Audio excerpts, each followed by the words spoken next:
экономически правильную оценку. Но я вам приведу пример из практики. Я технарь по образованию и по роду своей деятельности. За прошедшие 5-6 лет моя компания, которая на данный момент занимается строительством своего офиса, до сих пор не получила тех условий о выделении мощности электричества в размере, там, я не помню точно по документам, указано порядка 250-300 киловатт.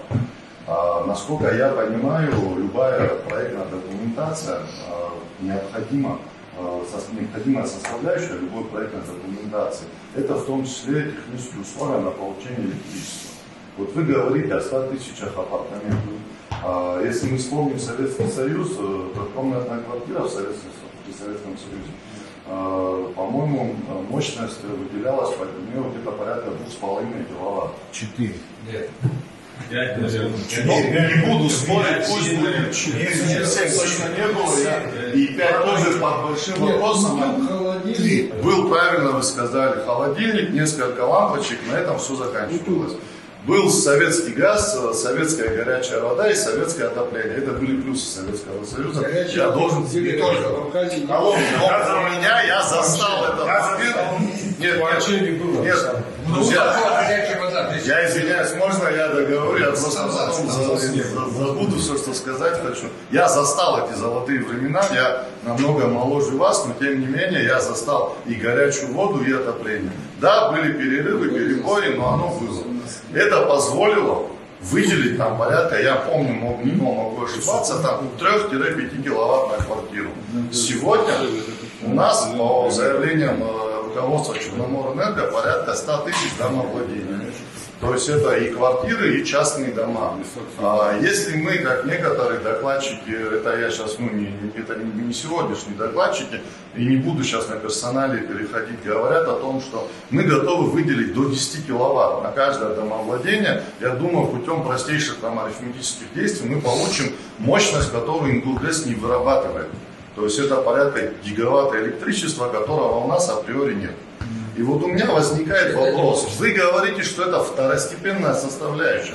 Мне, как предпринимателю, который находится и последние 14 лет занимается предпринимательской деятельностью на территории республики, интересно все-таки услышать. Я не получил 200 киловатт электричества, мне мотивировали тем, что его нет. И я в это верю. Действительно, я понимаю, сегодня острейший дефицит электроэнергии. И вот эти вот постоянные перетоки со стороны Российской Федерации тому подтверждение. При этом вы уверяете, что мы можем себе позволить построить 100 тысяч. Можно я договорюсь, позволите? А вы потом я могу ошибиться, вы меня поправите. Второй момент, я немножко буду прыгать по поводу правильных, так назовем, примеров успешных государств. Была тут озвучена Норвегия с ее нефтедобычей. Я не историк, но, по-моему, это было где-то в 60-х, 70-х годах. В 56-м году. Охотно верю, я просто еще раз говорю, я там порядок помню. Это была провинциальная такая страна, занималась в основном рыбным промыслом, на этом все там и жили. Случилось счастье, нефть нашли, ее начали добывать. Государство, в частности правительство этого государства, поступило очень правильно. Создали фонд национального благосостояния. Каждый житель Норвегии стал участником этого фонда и фактически все это время зарабатывал. Более того, они вкладывали в успешные предприятия и компании по всему миру. На сегодняшний день Норвегия от нефтедобычи, по-моему, получает порядка 10-15% общего объема выручки государства. То есть фактически отказаться от нефтедобычи как от прибыльной составляющей им не особого труда не составит. Это успешный пример. Но есть африканские государства.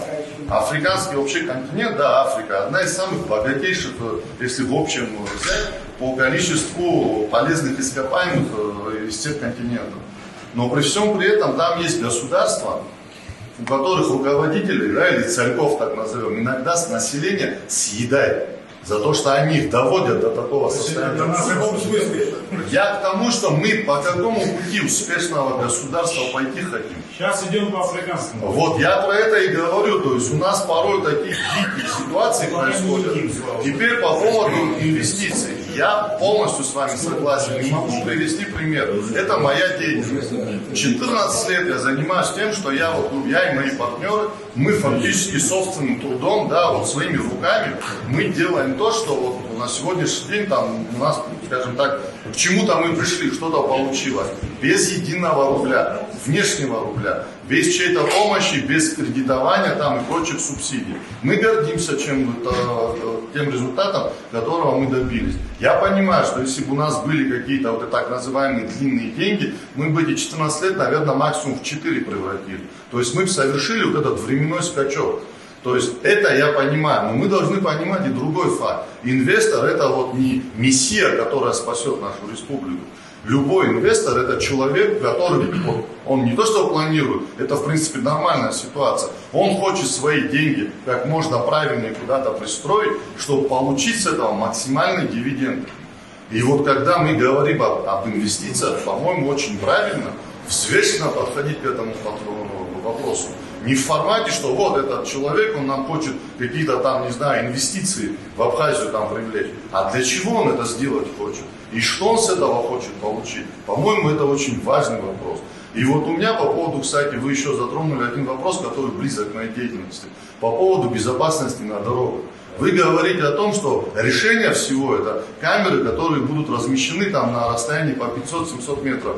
Вот Надар Владимирович очень правильно кивает головой. При всем при том, что мы, это моя компания, я за своих партнеров, в частности, тоже говорю, на сегодняшний день установили порядка 1500 камер в Абхазии. И чтобы вы понимали, это как? Я хотел добавить, это не камеры, которые занимаются фиксацией именно скоростного режима, но и там мы им помогаем. И делаем это, между прочим, безвозмездно. И не афишируем это нигде, просто я здесь вынужден был это озвучить.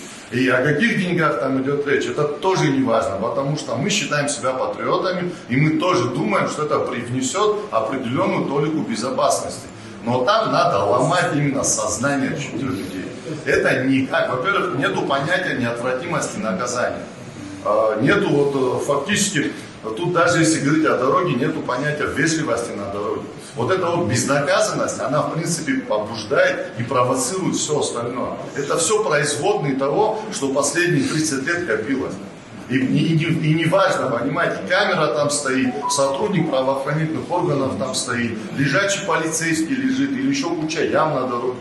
Ничего не меняет. Это я вас уверяю, как человек, который там живу. И по поводу еще инфраструктуры и апартаментов с ними связано. Сегодня я трачу на поездку с дому, я живу в Сухуми, но доехать до работы в час пик у меня уходит приблизительно там 15-20 минут. Отвратительная ситуация на дороге с точки зрения самого качества покрытия.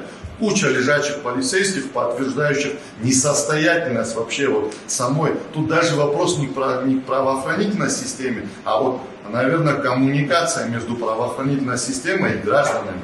У нас очень такая интересная ситуация возникает. Люди сознательно занимаются правонарушениями, но когда их за это пытаются привлечь, они все становятся юристами. И поэтому этот коллапс, он нерешаемый. Для этого нужна только жесткая политическая воля. Тиран нужен, не знаю, какие-то, санкции. Может, Кадыров нам свой нужен, я не знаю, но нужен человек, который с сильной такой волей, своим кулаком, грубо говоря, этот Гордиев узел разрубит. Это мне кажется, это очень важный вопрос. И по поводу, я почему дороги вспомнил. На самом деле президент очень правильную вещь сказал, когда, это в принципе мы все понимали, что у нас количество транспорта за последние 3-5, может чуть больше лет возросло в разы. Это действительно так. И скажите, пожалуйста, вы говорите о том, что 20% максимум заселяемость апартаментов, это среднестатистические данные по миру, в принципе. Которые будут жить. Я понимаю, но теперь каждый этот житель апартамента, хорошо, давайте не каждый второй, он, скорее всего, приедет на собственном транспорте. Во-первых, у нас отсутствует инфраструктура общественного транспорта, у нас отсутствует какой-либо другой вид, водный транспорт, авиа и так далее. Соответственно, единственное средство передвижения, доступное для этих людей, это автомобиль. Вот прирост в виде вот этого объема, как мы переваривать собираемся. У нас отсутствует напрочь электричество, ладно, у нас воды нормально нету, не обеспечена республика вот, ну, недостойным, а вот необходимым объемом вот, водоснабжения.